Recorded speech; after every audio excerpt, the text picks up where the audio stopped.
Do you think you really know the people around you? You might feel like you can spot when someone's toxic, when their vibe feels heavy, or when they do something that's just not okay. But what if I told you the real dangers aren't so easy to see? The people who can hurt you the most might be super charming, kind, or even your own family. While you're busy guarding yourself against the obvious bad guys, you're letting something way sneakier slip into your mind, the hidden thoughts and feelings of others taking over your own. Carl Jung spent his whole life figuring out how these secret patterns work. In his book, The Ego and the Unconscious, he explains that a lot of what controls us is stuff we don't even notice.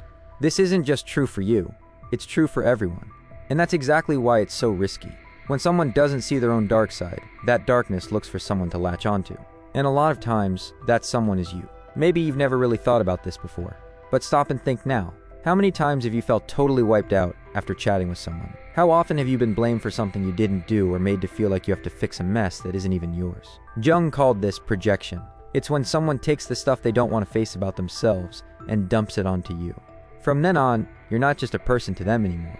You turn into a symbol, a mirror, a made-up enemy, or some perfect hero. But here's the thing. None of those versions are actually you. The scariest part? You might not even realize you're caught up in this. You think you're just helping out, being understanding, acting grown up, but really, you're getting pulled into someone else's mental mess, trying to fix problems that aren't yours, getting twisted up in stuff you didn't start but now runs your life. And it's not just about people who want to hurt you. Jung was super clear. The biggest dangers don't come from creepy villains who know what they're doing. They come from people who haven't figured themselves out, who don't even see their own issues. These are folks who are out of touch with their own minds, stuck behind masks, old hurts, tangled feelings, and buried wants. They're not evil, they're just dangerous. This danger doesn't make a big entrance. It's quiet. It sneaks in little by little, day after day, through tiny comments, sneaky blame, heavy silences, until you start second-guessing yourself. When you lose touch with what's really going on in your own head, you end up tangled in their darkness. Maybe this is hitting you right now, in a relationship, a friendship, at work, or even with your family. You might be beating yourself up, wondering what's wrong with you. Here's the answer: nothing. The real problem is how someone's using you to carry their hidden baggage. In this video, we're going to break down 6 types of people Jung would call emotionally dangerous. These aren't folks who try to hurt you on purpose. They just don't get what's driving them inside, and that's why they're so destructive. We'll dig into Jung's own words, his ideas, and warnings, straight from books like Ion, The Ego and the Unconscious, and Archetypes and the Collective Unconscious, to help you figure out how to spot these types. But more than that, we'll make you wonder if maybe, just maybe, you've got some of these traits too. Are you ready? Take a deep breath, and let's dive in. But heads up, after this, you won't see people, or even yourself, the same way again. Music. Picture living with someone who feeling they have, who makes you feel like just being there sets them off, who tricks you into thinking their emotions are your fault. At first, they might seem soft, emotional, deep, but after a while, you realize you're stuck in a fight that's not yours, and you're already losing. This is the unconscious manipulator. They don't even know they're hurt inside, so they push it all onto others just to keep going. Jung said, "What we don't face in ourselves, we'll run into as fate." And a lot of times, that fate has a name, a face, and sits right next to you at dinner. The unconscious manipulator is weighed down by stuff they've shoved away. Old wounds, messy feelings they haven't dealt with. Instead of looking at themselves, they point at you and make you the target for all their inner chaos. These people are always projecting. Jung said projecting is something our minds just do, but if we don't catch it, it turns harmful. In The Ego and the Unconscious, he writes that projection is like a mental blind spot. A trap where they stop seeing you for real and start using you as a stand-in for what's hiding inside them. That's exactly what the unconscious manipulator does. They don't see you. They see some piece of themselves they've lost and act like it's the truth. They love playing the victim. Everything that goes wrong? Someone else's fault, never theirs. If they're mad, you caused it. If they're sad, you let them down. If they feel small, it's because you're acting big. It's so smooth you start wondering, was I mean? Did I mess up?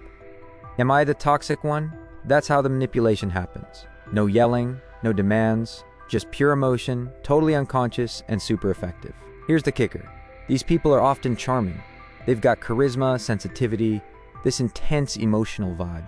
It's a trap because you think you can save them, fix them, get them like no one else can. But what you're really doing is throwing your own mental health away, trying to pull someone out of a hole they won't even look at. The harder you try, the deeper you fall. Jung warns that these projection patterns are extra dangerous because they stick you in a role, like a savior, an enemy, a traitor, a parent, anything but who you actually are. Living like that is like living in a fake world. You're not a real person to them anymore, just a warped reflection of their unconscious. The only way to shield yourself from an unconscious manipulator is to wake up. Spot the signs. Snip the invisible strings tying you to their emotional story. And most importantly, keep asking yourself, is this feeling mine, or did they plant it in me? Because they don't barge into your life with force. They slip in through your kindness. Once you figure this out, the next step is seeing how it hides even deeper behind a mask, the bearer of the persona.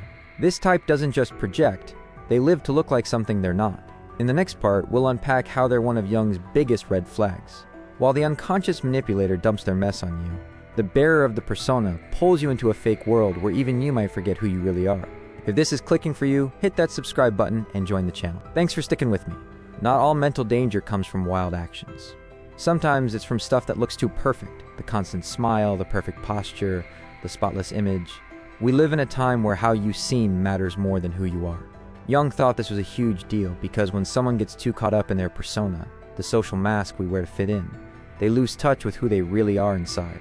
And when they live for that mask, they don't just lose themselves, they start twisting everyone around them too. In The Ego and the Unconscious, Jung says the persona is what someone isn't, but what they and others think they are. Basically, it's a fake version shaped by what society, family, and jobs expect. The persona itself isn't bad. We all use it. It's how we play roles like doctor, teacher, sibling, friend. The trouble starts when someone thinks that's all they are.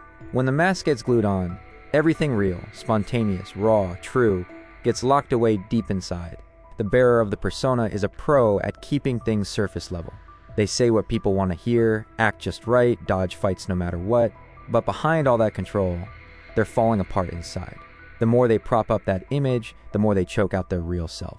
And that buried stuff, it'll cost them eventually. If you're around someone like this, it hits hard. You feel like something's off, but you can't pin it down. There's no realness, no honesty, no depth. Everything feels like a script. Worse, they expect you to play along. They want you to act perfect, fit in, join their little show. If you step off script, show a big feeling, a doubt, a hurt, they pull back, get weird, shut down. Anything that hints at what they've buried inside freaks them out. Jung warned that getting too wrapped up in your persona is a massive roadblock to individuation, the journey to really know yourself and bring your hidden side into the light. For him, the danger kicks in when someone's so hooked on their role they believe it's all they are. That's where the risk hides, when someone's only living to be liked, noticed, praised. They're trapped by their own fake front. Everything real about them gets smothered behind the polish. Being around them makes you question your own realness. You start watching yourself, picking your words, hiding parts that don't match their perfect story. Little by little, you put on a mask too, and you don't even see it happening. Living with a bearer of the persona isn't just fake. It rubs off on you. But there's something even heavier. When someone stuffs down what they feel, think, and want for too long, it doesn't vanish. It piles up, festers in their unconscious, and turns into a shadow. That's when we step into scarier ground, where buried emotions come back with a bang. Next up, we'll dig into the owner of the repressed shadow, the one who won't face their dark side until it blows up. Some people live so controlled, polished, calm, always proper, always chill, always nice. But behind that steady surface, there's a storm ready to break loose. Everything they think is wrong, ugly, or not okay gets shoved down deep inside. It's not fixed or changed, it's just hidden. That's the heart of the owner of the repressed shadow. They try to stay bright all the time, until the dark takes over. Carl Jung spent a ton of his work figuring out the shadow. In Ion, he says the shadow is everything someone won't admit about themselves, but it keeps popping up anyway. It's not something out there, not the world's evil, not other people, not an enemy. The shadow is inside you. It's the anger you pretend isn't there, the jealousy you explain away, the desires you push down, the drive you cover up with fake modesty. Anything you refuse to own doesn't go away. It turns into shadow. Jung taught that what you don't bring into the light runs your life, and you just call it fate. At first, the owner of the repressed shadow doesn't seem risky. They're often someone you look up to, disciplined, kind, helpful. But something's weird. They can't handle weakness in others. They don't like when people act free. Big emotions bug them.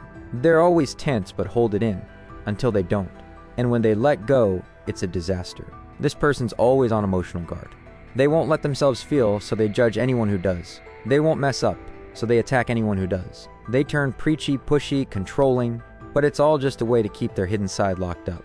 Jung was straight about it. The stronger the mask, the more buried the shadow. And the more buried it is, the uglier it gets when it breaks out. You see this in people who flip out over tiny things, hold grudges forever, mess up relationships in quiet, sneaky ways. They're those tough people no one gets. Why are they so bitter, so mad, so judgy? The answer's in the shadow they won't face or accept. Here's a big point. The shadow isn't just bad stuff. Jung said it's also your hidden potential, your locked up creativity, your secret strength. But when you ignore it, it all turns toxic. That poison spreads to relationships, to the vibe around them, especially to the people closest. Living with them is like walking through an emotional minefield. You never know what'll set it off until you're caught in the blast. But this burying doesn't come from nowhere. It's often fueled by thinking they're better than everyone, or by strict rules that twist guilt into a weapon. That's where we meet the moral controller. Someone who doesn't just hide their own wants, but makes you feel bad for having yours. Next, we'll peel back the layers on this type Jung saw as a huge block to mental freedom. The good guy who's secretly hiding their own demons. Not every bad person swings a sword. Some hit you with crosses, rules, beliefs, and canned lines. They say they're all about doing right, being fair, being moral. But deep down, they're locking themselves, and you, in a cage of guilt and shame. Jung totally got this type. For him, when morality's just a cover, it's one of the sneakiest ways to bottle up your mind. That's the moral controller. Instead of facing their own dark side, they point at what others do and judge them for stuff they won't admit about themselves. You've definitely met someone like this, always blaming, never reflecting. They act like the gold standard for how to live, not because they are, but because they need to feel above everyone else. Jung said the more someone hides, the more they need to dump their shadow on others. That's the moral controller's game, turning you into the sinner, the rebel, the bad one, so they don't have to face their own wants, urges, and flaws. Here's the catch. Unlike a regular manipulator, they think they're doing good. They really believe they're fixing you, saving you, teaching you. That makes them even more toxic because it's wrapped in authority, good vibes, and fake holiness. They'll hit you with lines like, "It's for your own good, you'll thank me later," or "Someone's got to tell you the truth." But that truth isn't fair. It's loaded with their own baggage. In Ion, Jung talks a lot about Christ and the Antichrist as symbols of being whole or split apart. The moral controller thinks they're all light but ignores their dark. They pin evil on others to keep pretending they're pure. That blinds them, makes them dangerous. They can't see how messy and real people are. If you're near someone like this, you might feel guilty all the time, like you're always wrong. Even just living your life, you feel watched, judged, shrunk down. The twisted part? You start buying into it. You hide the normal human free parts of yourself and try to fit an ideal that's not even yours. Their rules become your jail. This happens a lot in families, religions, strict places where following orders gets mixed up with being good. Jung saw this as a real threat to individuation. There's no self-discovery where there's too much moralizing. The hardcore moralist doesn't want truth. They want control. When they can't boss the outside world, they start running the inner world of everyone nearby. But they're not the only ones driven by hidden forces. There's another type. Wilder, shakier, harder to predict. The complexed. While the moralist holds back and blames, the complexed person is totally run by unconscious stuff, reacting like an emotional puppet. Next, we'll jump into this chaotic zone where control slips and old wounds steer the ship. Get ready to meet someone who can hug you today and wreck you tomorrow without even knowing why. If this is ringing true for you, check out my ebook, Beyond the Shadow. It breaks down Jung's big ideas and gives you tools to dig deeper into yourself. Links in the pinned comment. Imagine being with someone who's sweet, loving, generous, 1 second, bam, angry, silent, or accusing you of stuff you'd never even think of. A nice word turns into them wanting more. A joke turns mean. A kind move gets seen as a threat. No matter what you do, it's like you're always on shaky ground. That's what it's like living with someone ruled by unconscious complexes. For Jung, complexes are like little bundles of feelings and memories tucked away in your unconscious that can take over your mind anytime. They're like broken pieces of you, made from old traumas, mental scars, and stuff you haven't sorted out. In Psychological Types and the Ego and the Unconscious, Jung says these complexes mess with how people act, making them respond to old echoes, not what's happening now. A tiny comment might tap into some past rejection, abandonment, or shame, and whoever's around gets the fallout. The complex person doesn't know these inner forces are driving them. When they blow up, get super sad, or hold a huge grudge, they think it makes sense. But it doesn't. They're just replaying old, unprocessed emotions. The tricky part? It's not constant. It comes in waves, big emotional outbursts mixed with clear, loving, or sorry moments. That's what makes it so confusing and hooks you in. You think, they're not always like this. Sometimes they're amazing. That's exactly what keeps you stuck. Those real, sweet connections. But then come these random blow-ups, and you're lost in an emotional storm you can't figure out. To keep things calm, you change yourself. Shrink, adapt, dodge certain topics, watch your words, tiptoe around. all to not wake the beast inside them. But here's the hard truth. You're not waking it. It's always there, waiting, ready for any little spark to jump out. And when it does, it swallows everything nearby. Jung said if you don't spot these complexes, they take over your mind. They talk for you, feel for you, do stuff for you. For the complex person, this happens a lot. They might be run by feeling worthless, acting like a victim, fearing everyone's leaving, or thinking everyone's out to get them, each with its own story, feelings, demands. The more you try to keep peace, the more you trick yourself into thinking you can handle what's uncontrollable. Being close to them means you're always on edge, no steady ground.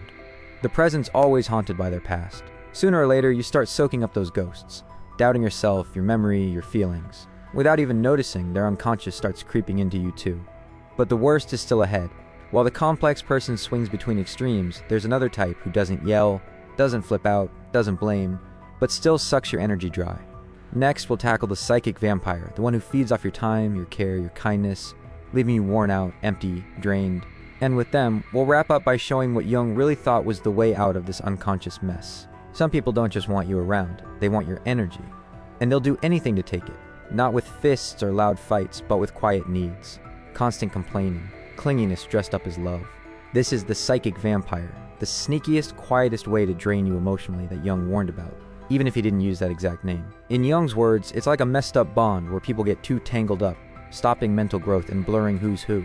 In The Ego and the Unconscious and Eon, Jung shows that one of the biggest blocks to becoming whole is these clingy relationships, where two people don't see themselves as separate but as parts of each other. The psychic vampire thrives in that setup. They need your attention all the time, your comfort every day, you always being there. But behind all that need is an emptiness that's not yours, and you'll never fill it. You start by helping out. Then you give more time. Then you put up with emotional junk because you're trying to understand, until you see all your energy's gone, and you can't tell where they stop and you start. The tiredness is deep. Not just your body, but your whole being. It's like your soul's being sipped away, drop by drop, day after day. Jung talked about people who can't hold themselves up mentally, so they latch onto others like emotional leeches. It sounds harsh, but it's real. The psychic vampire doesn't want to grow. They want you to carry them. The danger isn't just the exhaustion, it's losing yourself. You feel guilty for wanting space, selfish for needing quiet, cold for wanting distance. They're pros at flipping the script, from victim to blamer, from needy to controller. Before you know it, you're living to dodge drama, keep peace, hold up a bond that's breaking you inside. Jung gave us a way out. Make the unconscious conscious. That goes for others, and for you too. Because maybe you've been a psychic vampire, a complex person, a bearer of the persona at some point. No one's safe from this. We all have a shadow, we all have pain. The difference is who's brave enough to look inside, and who just pushes it onto others. This video was a mirror. A deep look at the patterns that tie us up, hurt us, keep us in the dark. If you've seen this long, you're ready to see it, call it out, break free. That's the first, strongest kind of freedom. It's not about pointing fingers. It's about stepping out of being a hostage, taking back control of your own mind. Now I want you to jump in. Drop a comment. Which of these types have you dealt with? Which do you honestly see in yourself? Your comment might kick off some real awareness for you and anyone who reads it. Before you bounce, heads up. The next video is a must-watch. It'll take you even deeper into this self-discovery trip. So keep going. You need to see this. The more we shine a light on the unconscious, the less it owns us. Catch you there.